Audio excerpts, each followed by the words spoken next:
Hi, and welcome to the Boss Audits and Investigations. And thank you for joining me for another episode of the Scientology Chronicles. Today's story is a tragic story of a Scientology auditor, and there is a major trigger warning that goes along with this story. So please take care of yourselves and remember there are links in the description box for anyone who does need support. So let's jump right in. So this document is from November 6, 1970. It's a telephone conversation between a Gary Prewitt and a Frank Mosbar, who's the supervisory inspector of the FDA for Kansas City, Missouri. Mr. Prewitt, who lives at Route 1, Drexel, Missouri, called today to inquire if anything could be done about the referenced church. Mr. Prewitt said his brother was an auditor in the Church of Scientology and had been for several years. He said his brother just committed self-deletion on October 29th, 1970. Mr. Prewitt said that he had no proof. However, he directly related his brother's self-deletion to his involvement with the Church of Scientology. Mr. Prewitt said his brother, Wayne Prewitt, was aged 35 at the time of his death. He has been deeply involved with the Church of Scientology for some time. He had, in fact, recently been traveling to St. Louis, Missouri, and to Minneapolis, Minnesota, working to set up satellite churches in those areas. In addition, he had been deeply involved in trying to set up a church in Kansas City, Kansas. Mr. Prewitt said his brother was totally emotionally involved in this movement. He apparently was so involved that he would sometimes reach the breaking point. Mr. Prewitt said that apparently this was the situation at the time of his brother's death. Mr. Prewitt said that his brother had gone to Los Angeles, California last week for treatment because he had been very, quote unquote, uptight. He committed self-deletion while at Los Angeles in MacArthur Park. Mr. Prewitt knows that his brother was using a device described as a black box with two metal tubes hanging from it. Mr. Prewitt said that he understood his brother was using this device in the St. Louis Church of Scientology. Mrs. Gary Prewitt, who helped her sister-in-law pack her possessions after her husband's death, reported that the widow has one of these devices in her possession. Mr. Prewitt said that his sister-in-law has received treatments at the Kansas City Church of Scientology. The widow of Wayne Prewitt lives in Kansas City, Kansas. Gary Prewitt said that his sister-in-law has apparently been, quote unquote, hooked into the Church of Scientology, but that due to the recent self-deletion of her husband, she may break and disclose important information about the church if questioned.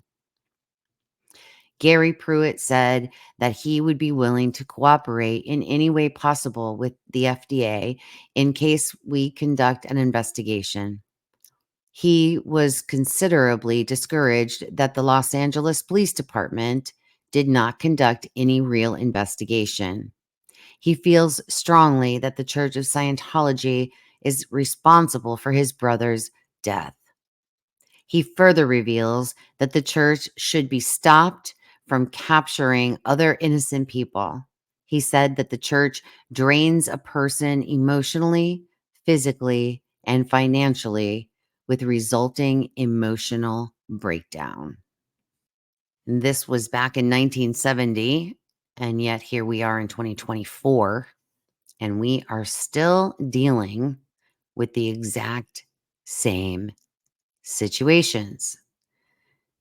History repeating itself, or is it?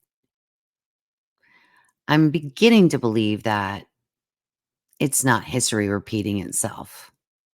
It's the fact that Church of Scientology has never changed its tactics and never, ever will, which is what makes it so damn dangerous.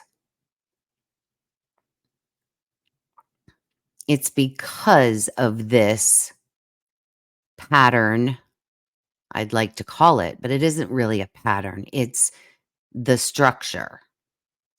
Because of the structure of Scientology and the way it operates, there will never, ever be a change.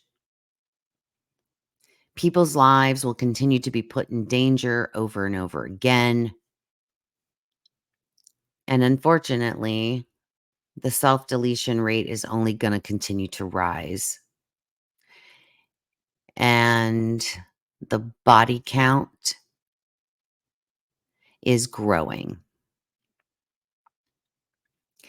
So here we are reviewing this document from 1970.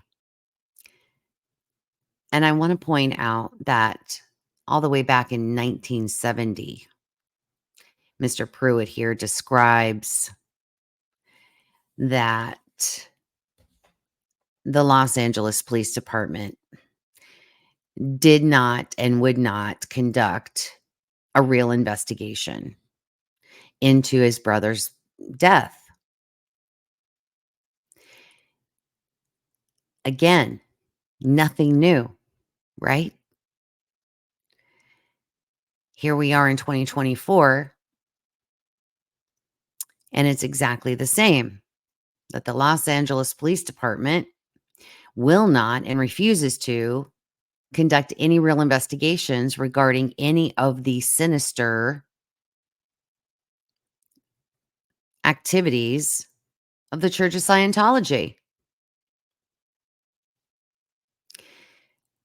Something has to change. Tell me in the comments what you think about the parallels between this situation that happened to the Prewitt family back in 1970 and what is going on today in 2024. Thank you for listening. No more children in Scientology. Kids cannot consent. And please remember to spread love and kindness wherever you go. And I will see you on the next one.